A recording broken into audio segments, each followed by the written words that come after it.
காலங்கத்தாலே இந்த ஆளுக்கிட்ட வந்து நம்ம ரெண்டு பேரும் தனியாக மாட்டிக்கிட்டோம். இன்னைக்குன்னு பார்த்தா அந்த முக்காடை வேற காணோம். அந்த அம்மா வந்தாலாச்சும் ஏதாவது பேசி சமாளிக்கும். நம்ம வாயே திறக்க மாட்டோம். இந்த ஆள் பேசுறது ஏதாவது கேட்கணுமா? ஐயோ நீங்கள் வேற மேம், என் மனசுலேயும் அதான் ஓடிக்கிட்டு இருக்குது. வருஷத்தோட தொடக்கத்திலேயே இந்த ஆள்கிட்ட வந்து மாட்டியிருக்கோம். என்னெல்லாம் பேச போகிறானோ. எப்போ அட்வைஸ் பண்ணியே சாவடிப்பான். அட்வைஸ் பண்ணுறது கூட பரவாயில்ல மேம், தமிழில் பேசுகிறேன்ட்டு அவன் கொஞ்சம் சாவடிக்கிறான் மேம். நார்மலாக பேசினாலே இவர் பேசுகிறது பாதி புரிய மாட்டேங்குது. இதில் அப்பப்போ நல்ல தமிழ் வார்த்தையை வேறு சேர்த்து பேசுகிறேன்ட்டு ஐயோ ஒரு அளவும் புரிய மாட்டேங்குது. புரியலனா வேற நீங்களாம் என்ன தமிழ் துறையில இருந்து சாதிக்கிறீங்க கிளிக்கிறீங்க அப்படின்னு வேற கேட்குறாரு. புரிஞ்சா ஒன்றும் சொல்ல மாட்டோமா? என்ன காலங்காத்தால் நான் இல்லாமல் பட்டிமன்றத்தை போட்டீங்க போல. நான் இல்லாமல் எப்படி ஆரம்பிச்சிங்க? அட வாமா மின்னல், உனக்காக தான் காத்துக்கிட்டு இருந்தோம். எங்கே நீ இல்லாமல் தனியாக போயிட்டு அந்த ஆளுகிட்ட மாட்டிப்போமோன்னு நினச்சி பயந்துட்டே இருந்தோம். வந்துட்டேன். எங்கே மேம் என்ன இவ்வளோ லேட்டு? இவ்வளோ நேரம் எங்கே போயிருந்தீங்க? நீங்கள் அப்போவே வந்துட்டீங்க தானே? ஆமாம் மேம், அப்போதே வந்துட்டேன். சரி சும்மா தானே இருக்கோன்ட்டு ஃபஸ்ட் இயர்ஸ் எல்லாம் போய் பார்த்துட்டு வரலாம், புதுசாக வந்திருப்பாங்களே எப்படியெல்லாம் வந்திருக்குதுங்க அப்படின்னு பார்க்கலான்னு போனால் இந்த ஒற்றை குச்சி பைய நம்ம இங்கே எத்தனை வருஷமாக குப்பை கொட்டிக்கிட்டு இருக்கோம் இந்த டிபார்ட்மெண்ட்டில். ஒரு மனசாட்சி இருக்கா மேம்? இத்தனை வருஷமாக இங்கே வேலை பார்க்குறாங்களே, இந்த டிபார்ட்மெண்ட்டுக்காக உழைக்கிறாங்களே, இவங்கள யாரையாச்சும் ரெப்ரசன்டேட்டிவாக போடுவோம் கிளாஸுக்கு. அதெல்லாம் இல்லை. புதுசாக வந்த மேம் அந்த மலர், அவளை போயிட்டு ஃபஸ்ட் இயருக்கு ரெப்ரசன்டேட்டிவாக போட்டு வச்சுருக்கான். ஐயோ காலங்காத்தாலேயே ஒரே வயிற்றுச்சல் மேம். ஐயோ விடுங்க மேம், ஃபஸ்ட் இயருக்கு தானே, எப்படி இருந்தாலும் அதுங்க சமாளிக்கிறது கொஞ்சம் கஷ்டம் தான். இப்போ தானே வந்து சேர்ந்துக்குங்க, கொஞ்சம் நாள் கஷ்டமாக தானே இருக்கும். அவள் சமாளிக்கிட்டோம். செகண்ட் இயர் தேர்ட் இயர் வரும்போது நம்ம பார்த்து கேட்டுக்கலாம். நானும் அதை தான் யோசிச்சு இப்போ அமைதியாக இருக்கேன். இல்லைனா இன்னத்துக்கு போயிட்டு அந்த ஆளுக்கு நின்று பேசியிருக்க மாட்டேன். அதானே நீங்கள் வந்து அமைதியாக நிற்கிறது தான் அதிசயம். ஆ என்ன காலங்கத்தாலே மாநாடா? மேம் அந்த ஆள் வந்துட்டாரு, திரும்புங்க. அப்படிலாம் எதுவும் இல்லை சார், இப்போ தானே ஃபஸ்ட் இயர் ஆரம்பிச்சிருக்கு. அதான் எப்படி கிளாஸ் எல்லாம் எடுக்கலாம், என்ன சொல்லித்தரலாம் பசங்களுக்கு, தமிழ் எப்படி வளர்க்கலாம் அப்படின்னு பேசிகிட்டு இருக்கோம் சார். ஆ யாருமா நீங்களா? என்னது சொன்னீங்க? தமிழை வளர்க்க போறீங்களா? நீங்கள் இத்தனை நாள் வளர்த்ததையும் நான் பார்த்துட்டு தானே இருந்தேன், எப்படியெல்லாம் வளர்த்தீங்கன்ட்டு. இப்போ புதுசாக ஒரு மேம் வந்திருக்காங்க மலருன்ட்டு, கொஞ்ச நாள் அவங்களுக்கு தமிழை கற்றுக் கொடுங்க, அவங்க வளர்க்கட்டும். அதுக்கப்புறமா நீங்கள் பழைய மாதிரி வளர்த்துக்கலாம். அட இவன் வேற, நம்ம பாட்டில் ஏதாவது ஸ்கோர் பண்ணலான்னு பார்த்தாலும் முன்னாடி வந்து கட்டையை போட்டுக்கிட்டு போயா. அப்புறம் அந்த பொண்ணு புதுசாக வந்திருக்க டீச்சர் மலர் டீச்சர், அவங்க புதுசு தான், அவங்கள இருந்தாலும் இன்சார்ஜாக போட்டுட்டேன். அதனால் அவங்கள போட்டுட்டாங்க, நம்ம எதுக்கு இதெல்லாம் பார்க்கணும் அப்படின்னு சொல்லிட்டு நீங்கள் எதுவும் அதை கண்டுக்காமலாம் இருந்துடாதீங்க சரியா? அந்த பொண்ணு புது பொண்ணு தான், அந்த பொண்ணுக்கு அவ்வளோவா எதுவும் தெரியாது. நீங்களும் கொஞ்சம் கொஞ்சம் பார்த்து அந்த பொண்ணுக்கு என்னெல்லாம் செய்யணுமோ செய்யுங்க சரியா? ஆ ஆ சரிங்க சார்.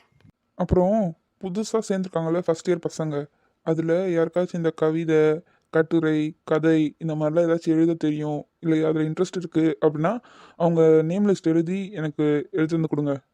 ஆ சரிங்க சார். அப்புறம் எல்லாத்துக்கும் இப்படி நின்று சரிங்க சரிங்கன்னு சொல்லாமல் போய் செய்யுங்க, இங்கேயே நின்றுட்டு இருக்காதீங்க, போங்க. சரிங்க சார்.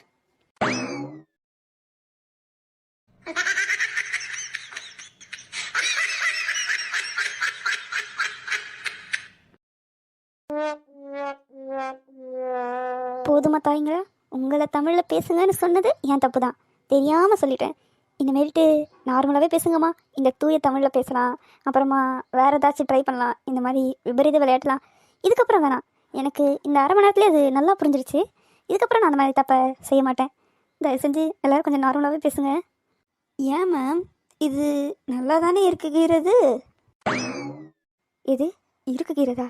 ஏய் எருமை, என்னடி ஏன் என்னை அழைக்குகிறாய்?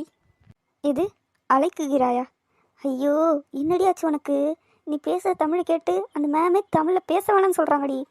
என்னடி பைத்தியமாக பிடிச்சிருக்கு உனக்கு? ஏண்டி நல்லா தானே பேசிக்கிட்டு இருக்கேன், இப்போ என்ன? ஆ சூப்பர், இப்படியே பேசு தயவு செஞ்சு சரியா? மேம் சொன்ன மாதிரி இந்த தூய தமிழில் பேசுகிறேன், அதில் பேசுகிறேன், இதில் பேசுகிறேன்ட்டு தேவையில்லாத வேலை பார்க்காதடி. நான் வேறு அவசரப்பட்டு உன் கூட சேர்ந்து இந்த தமிழ் டிபார்ட்மெண்ட்டை வேறு எடுத்து தொலைச்சிட்டேன். தெரிஞ்ச 1-2 தமிழ் வார்த்தையும் மறந்துடும் போல இருக்குது. நான் இன்னும் 3 வருஷம் இங்கே படிக்கணும்டி. தயவு செஞ்சு உன் திருவாயை கொஞ்சம் மூடிச்சிருடி. உனக்கு பொறாமடி, பொறாம. ஆமாம் ரொம்ப பொறாம. அவள் கிடக்கிறாம முட்டா குரங்கு, அவளை விடுங்க. நீங்கள் சொல்லுங்கள் மேம். நான் நல்லா தானே மேம் தமிழில் பேசினேன். ம், உன் பேர் என்னது? வேதா. வேதா தானே உன் பேர்? இங்கே பாரு வேதா, நீ நல்லா பேசுன, சூப்பராக தமிழ் பேசுன. ஆனால் உன் அளவுக்கு தமிழ் இங்கே இருக்கவங்களுக்கு நிறைய பேருக்கு தெரியாது இல்லையா? அதனால் உன்னோட நல்லதுக்காக தான் சொன்னேன். ஸோ இப்போ நீ இந்த மாதிரி தமிழை பேசி அவங்களுக்குலாம் தெரியாததுனால ஒழுங்காக புரியலன்னா கஷ்டம் இல்லை. அதான் நீ இப்படியே தமிழில் போய் வெளியே பேசுனேன்னு வையேன், ஒன்றும் பண்ண மாட்டாங்க. 2 நாள் பார்ப்பாங்க, 3வது நாள் நீங்கள் இந்த டிபார்ட்மெண்ட்டுக்கே வேண்டாமா அப்படின்னு அடித்து துரத்திடுவாங்க. ஸோ நம்மளை காப்பாற்றிக்கணும். என்ன மேம், நீங்களும் அவங்க கூட சேர்ந்துட்டு என்ன கலாய்க்கிறீங்க? ஐயோ, நானும் ஒன்று கலாய்க்கலாமா? நீ அந்த மாதிரி எதுவும் தப்பாக புரிஞ்சுக்காத, நான் சீரியஸாக சொல்கிறேன். ஸோ இதை நீ வந்து ஃபாலோ பண்ணுறதுக்கு ட்ரை பண்ணு. கலாய்க்கிறாங்கன்னு நினச்சி விளையாட்ட விட்டுறாத, சரியா? தூ, இதை விட உனக்கு அசிங்கம் இல்லடி, புதுசாக அந்த மேம் கூட உனக்கு கலாய்க்கிறாங்க. சரி ஓகே, ஃபர்ஸ்ட் டேன்றதுனால கிளாஸ் எடுக்க வேணாம்னு சொன்னீங்க, அதனால் கொஞ்சம் பேசணும். ஓரளவுக்கு, அதாவது ஓரளவுக்கு உங்களெல்லாம் பற்றி கொஞ்சம் கொஞ்சம் புரிஞ்சிருக்கு. அது எந்த அளவுக்கு கன்ஃபார்ம்னு எனக்கு தெரியல, ஆனால் நானே ஒரு கெஸ் பண்ணி வச்சுருக்கேன் ஒருத்தரை பற்றி. ஸோ கிளாஸு அப்படின்னா நான் இப்போயே சொல்லிடுறேன்ப்பா, கிளாஸ்னால் நான் இங்கே வந்து அப்படியே புக்கில் எப்படி இருக்கோ அப்படியே டிக்டோவாக பாடம் எடுக்கிறது அந்த மாதிரிலாம் நான் எதுவும் பண்ண மாட்டேன். அது எனக்கும் பிடிக்காது. ஸோ என் ஸ்டைல் கொஞ்சம் வித்தியாசமாக தான் இருக்கும். அதெல்லாம் நீங்கள் போக போக பார்த்து புரிஞ்சுப்பீங்க. இன்னும் ஒரு 5 minutes தான் இருக்குது, பீரியட் முடிய போகுது. ஸோ சொல்லிடுறேன், நாளைக்கு இன்றைக்கி தேவையில்லாம நிறைய பேசணும்ல, அந்த மாதிரி தான் நெக்ஸ்ட் கிளாஸ்லையும் அப்படி தான் பேச போகிறோம்.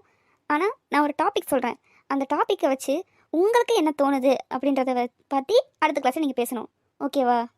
மேம், நீங்கள் டாப்பிக்கை மட்டும் சொல்லுங்கள், நாங்கள் எப்படி பேசுகிறோன்னு மட்டும் பாருங்கள்.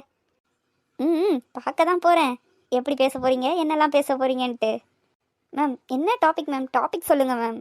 ஒன்றும் ரொம்ப பெருசெல்லாம் கிடையாது, டாபிக் ஒரே வேர்டு தான், கவிதை. இதை வச்சு இந்த ஒரு வேர்ட், அதாவது கவிதைன்ற வேர்டை வச்சு உங்களுக்கு என்ன தோணுது போயிட்டு இந்த கூகுளில் போட்டு பார்க்குறது, ChatGPTயில் போட்டு பார்க்குறது, இந்த வேலை வேணாம்.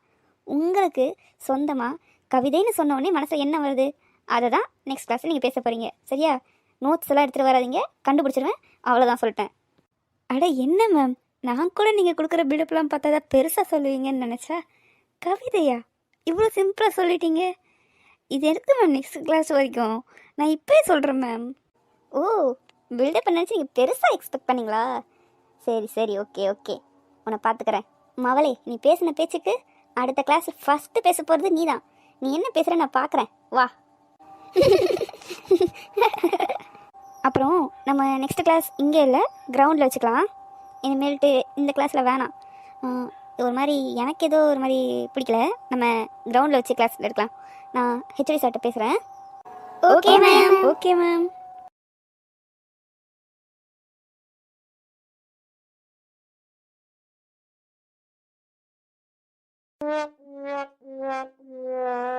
இப்போ என்ன சக்தி உனக்கு பிரச்சனை? எதுக்காக இப்போ இங்கே நின்றுட்டு இப்படி மூஞ்ச பார்த்துட்டு இருக்க? ஏய் என்னடி இவ்வளோ நேரம் சொல்லிட்டு இருக்கேன், மறுபடியும் ஃபர்ஸ்ட்லேருந்து கேட்டுட்டு இருக்க? 2 பீரியட் முடிஞ்சிருச்சுடி, இன்னும் நம்ம இங்கே யார்கிட்டையுமே பேசவே இல்லை. என்ன இந்த காலேஜ்லாம் சேர்த்துட்டு நம்ம 2 மட்டும் தான் ஃப்ரெண்ட்ஸ் ஆக போகிறோமா? யார்கிட்டையும் பேச போகிறது இல்லையா? ஏண்டி நான் பேசிகிட்டு இருக்கிறது உனக்கு புரியுதா இல்லையா?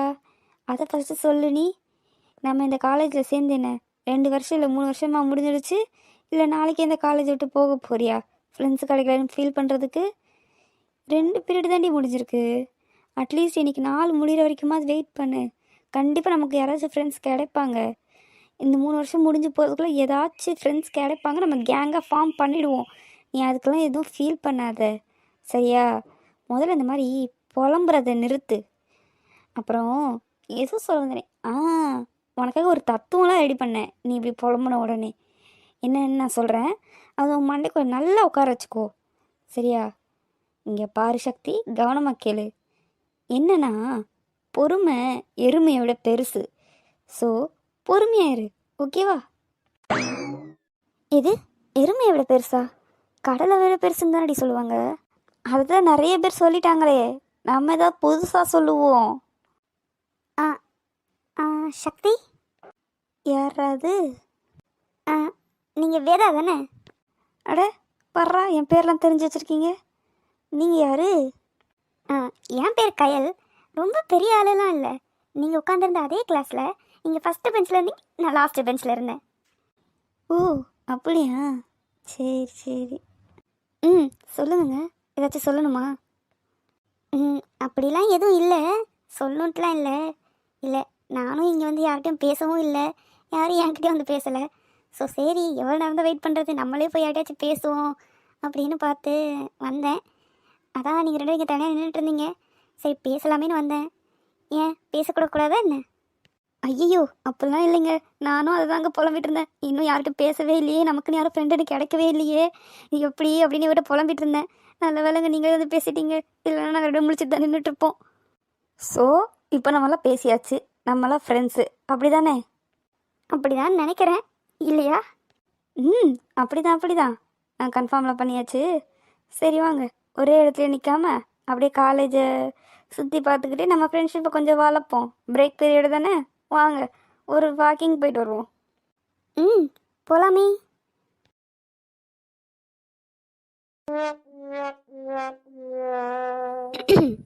ஓகே, நானே ஆரம்பிக்கிறேன். நீங்களும் ரொம்ப நேரமாக அமைதியாக இருக்க மாதிரி ட்ரை பண்ணிக்கிட்டு இருக்கீங்க, ஆனால் எதுக்குன்னு தான் எனக்கு புரியல. ஆக்சுவலாக கிளாஸ்க்குள்ளே வரதுக்கு முன்னாடி ஹெச்ஓடி சார் கூப்பிட்டு நீங்களாம் எப்படி எல்லாம் சொல்லிட்டாரு. புதுசாக வந்திருக்கேன்றதுக்காக அமைதியாக இருக்க மாதிரி நடிக்கணும், நல்ல பேர் எடுக்கணும் அப்படின்னு சொல்லிட்டு எதுவும் தேவையான ட்ரைலாம் பண்ணாதீங்க சொல்லிட்டாரு. எல்லார் பேர் டீட்டெயில்ஸு எப்படின்ட்டு ஹெச்ஓடி சார் ஆல்ரெடி. மேம் நீங்கள் வேறு, நாங்களாம் எதுவும் ட்ரைலாம் பண்ணலை. நீங்கள் புதுசாக இருக்கீங்களே, உங்களை பற்றி ஒன்றுமே தெரியாது. சரி, எங்கேருந்து நாங்கள் ஸ்டார்ட் பண்ணுறதுன்னு தெரியாமல் முழிச்சுக்கிட்டு எல்லோரும் இருக்கோம். நீங்கள் உங்களை பற்றி செல்ஃப் இன்ட்ரடக்ஷன் கொடுங்க, அதுக்கப்புறம் நாங்கள் எங்கள் வேலையை ஆரம்பிப்போம். ஓகேவா? டேய், நான் தாண்டா ஸ்டாஃபு, இதெல்லாம் நான் தாண்டா சொல்லணும். உங்ககிட்ட நான் கேட்கணும் செல்ஃப் இன்ட்ரடக்ஷன், நீங்கள் ஏன்ட்டு கேட்குறீங்க? கொடுமை. யார் கேட்டால் என்ன மேம், யாராவது யாரை பற்றியா தெரிஞ்சுக்கிட்டா நல்லது தானே. நீங்கள் சொல்லுங்கள் மேம், நாங்கள் தெரிஞ்சுக்கிறோம். சரிதாண்டா, நல்லா தான் பேசுகிறீங்க. சரி ஓகே, நானே ஃபஸ்ட்டு சொல்கிறேன். என் பேர் ஜனனி, ஓகேவா? என் பேர் ஜனனி. நான் இந்த வருஷம் தான் நியூவாக ஜாயின் பண்ணியிருக்கேன். உங்களுக்கு ஃபைனல் இயரில் எம்சி எடுக்கிறேன், மொபைல் கம்ப்யூட்டிங். அந்த சப்ஜெக்ட் நான் எடுக்க போகிறேன். என்ன மேம், மொபைல் கம்ப்யூட்டிங்கா? ஏன்டா மொபைல் என்னன்னு கேட்க போறீங்களா? ஃபோனு 24 மணி நேரமாக கையிலே வச்சுட்டு சுற்றிட்டு இருக்கீங்களே ஃபோனு, அந்த ஃபோனை பற்றி நான் எடுக்க போகிறேன், ஓகேவா? உங்களுக்கு தெரியாதுன்னு ஒன்றும் இல்லை, தெரியாமல் ஒரு சில விஷயம் இருக்கும், அதை பற்றி நான் சொல்லித்தர போகிறேன். நான் அப்போவே சொன்னல வெற்றி உங்ககிட்ட, இந்த மேம் ரொம்ப நேரம் நம்ம கிளாஸை தாக்கு பிடிக்காதுன்னு. பாரு, பேச ஆரம்பித்து 2வது வார்த்தையிலேயே எப்படி பேசுகிறாங்க பாரு, அவ்வளோ பாதிப்பு, அதுவும் 2 வார்த்தையிலேயே. அது வேற ஒன்றும் இல்லை, வந்திருக்க இடம் அப்படி. Excuse me ma'am. அடியாத்தி, இது என்ன பெத்ததா இல்லை அளவு கொடுத்து செஞ்சதா? இவ்வளோ பெருசாக வந்து நிற்கிறாரு. அப்போ பார்க்கும்போது ரொம்ப சின்னதாக தெரிஞ்சாரு, இப்போ இவ்வளோ பெருசாக வந்து நிற்கிறாரு. Good morning sir. என்ன சார், இந்த பக்கம் ஏதாவது இன்ஃபர்மேஷனா? ஆமாம் மேம், இன்ஃபர்மேஷன் தான், ஆனால் உங்களுக்கு இல்லை, பசங்களுக்கு. பசங்களுக்கா? ஓகே சார், சொல்லுங்கள். ஏண்டா இன்னும் என்ன விஷயம்னே சொல்லலை, இன்ஃபர்மேஷன் சொன்ன உடனே எதுக்குள்ள இப்படி இருக்கிறீங்க எல்லாரும்? இவ்வளோ நேரம் இப்படி உண்மையில தானே இருந்தீங்க. நீங்கள் எது சொன்னாலும் நல்லதாக தான் இருக்கும், கண்டிப்பாக எங்களுக்காக ஏதாவது சொல்லுவீங்க. விடுங்க, பீரியட் கொஞ்ச நேரம் கட் ஆகுதுல்ல, நீங்கள் சொல்லுங்கள் சார். பீரியட் கட்டானா ஜாலியாக இருக்கா? அது காப்பு வைக்கிறதுக்கு தான் இப்போ இந்த இன்ஃபர்மேஷன். அதெல்லாம் ஒன்றும் பெரிய விஷயம்லாம் இல்லைப்பா, நார்மலான விஷயம் தான். நீங்கள் ஃபர்ஸ்ட் இயர் வந்து ஜாயின் பண்ணும்போதே சொல்லிட்டு இருந்தேன், கற்றுக்கிட்டு இருந்தேன், ஞாபகம் இருக்கா? மினி ப்ராஜெக்ட் செய்யணும் அப்படின்னு. ஃபைனல் இயர் வந்தாச்சு, ஸோ நீங்கள் எல்லோரும் ஒரு மினி ப்ராஜெக்ட் பண்ணணும். நான் கேள்விப்பட்டேன் நிறைய பேர் கடைசி நேரத்தில் காசு கொடுத்து வாங்கலாம் அப்படிங்கிற பிளானில் இருக்கீங்களாமே. ஒரு 4 பேரோட நேம் லிஸ்ட் எனக்கு வந்திருக்கு, அவங்கெல்லாம் அந்த மாதிரி காசு கொடுத்து வாங்கலாம் அப்படின்னு முடிவில் இருக்காங்கன்ட்டு. ஸோ எனக்கு அந்த மாதிரி பண்ணுறது பிடிக்கல. அதனால நீங்களாம் பண்ணாதானடா ஏதாவது கற்றுப்பீங்க. வெளியே வேலைக்கெல்லாம் போனால் அப்போ என்ன காசு கொடுத்தா வாங்குவீங்க? அப்போ நீங்கள் தானே பண்ணணும். ஸோ அதனால நான் என்ன டிசைட் பண்ணிட்டேன்னா, அந்த 4 பேர் இருக்காங்கல்ல, அவங்கள ஒரு டீமாக போட்டு அவங்களுக்கு ஒரு லீடரை நான் ஃபிக்ஸ் பண்ணிட்டேன். அந்த லீடர் யாருன்னு நான் சொல்கிற நேரம் வந்துருச்சுல்ல, உங்களுக்கெல்லாம் தெரிஞ்ச ஆள் தான், நம்ம சோஃபியா. இல்லை, எனக்கு புரியல. நான் என்ன சார் பாவம் பண்ணேன் உங்களுக்கு? இந்த 3 வருஷமும் நல்ல பிள்ளையாக தானே இருந்தேன். ஏதோ இவனுங்க கூட சேர்றதுனால அப்பப்போ ஏதாச்சும் ஒன்று தெரியாமல் வாய் விட்டுருப்பேன். அதெல்லாம் மனசில் வச்சுட்டு இப்படி பழி வாங்குறதா? எனக்கு அந்த 4 பேர் யாருன்னு தெரியும். நீங்கள் அவங்களுக்கு லீடராக என்னதுக்கு போட்டீங்க? அந்த லூசு பசங்க என்னை மதிக்கவே மாட்டானுங்க. அவங்கக்கிட்ட மாட்டிக்கிட்டு நான் முழிக்கிறதுக்கு. இது நீங்கள் எனக்கு நல்ல விஷயம் நினச்சி பண்ணீங்களா சார்? இங்கே பாரு சோஃபியா, நான் உன்னை ரொம்ப நம்புகிறேன். நீ இப்படிலாம் பேசி என் மைண்டை மாற்றிடாத. உன் மேலே நான் நிறைய நம்பிக்கை வச்சிருக்கேன் சோஃபியா. நீ தான் இந்த வேலைக்கு சரிப்பட்டு வருவ. நீ ரொம்ப தைரியமான பொண்ணு, தைரியமான ஆளு. இதை கூட சமாளிக்க மாட்டியா என்ன? எவன் சொன்னா நான் தைரியமான பொண்ணு தைரியமான ஆளுன்னு? சார் ராங் இன்ஃபர்மேஷன், உங்ககிட்ட யாரோ தப்பாக சொல்லியிருக்கானுங்க. ஐயோ சார் சார் ப்ளீஸ் சார், தனியாக கூட ப்ராஜெக்ட் பண்ணுறேன் சார். இவங்க கூட சேர்ந்து எனக்கு நான் மதிக்க மாட்டானுங்க சார். எனக்கு அதெல்லாம் தெரியாதுப்பா. நான் சொல்ல வேண்டியது சொல்லிட்டேன். இதுதான் என் டிசிஷன். நம்ம சோஃபியா தான் லீடர். அப்புறம் அந்த 4 பேர் யாருன்னு உங்களுக்கே தெரிஞ்சிருக்கும் இந்நேரத்துக்கு. ஸோ கடையில் வாங்குற ஐடியாவை இப்பயே குழி தோண்டி புதைச்சிட்டு நீங்களே ப்ராஜெக்ட் பண்ணி இப்பயே ஆரம்பிச்சிருங்க பார்த்துருவோம்.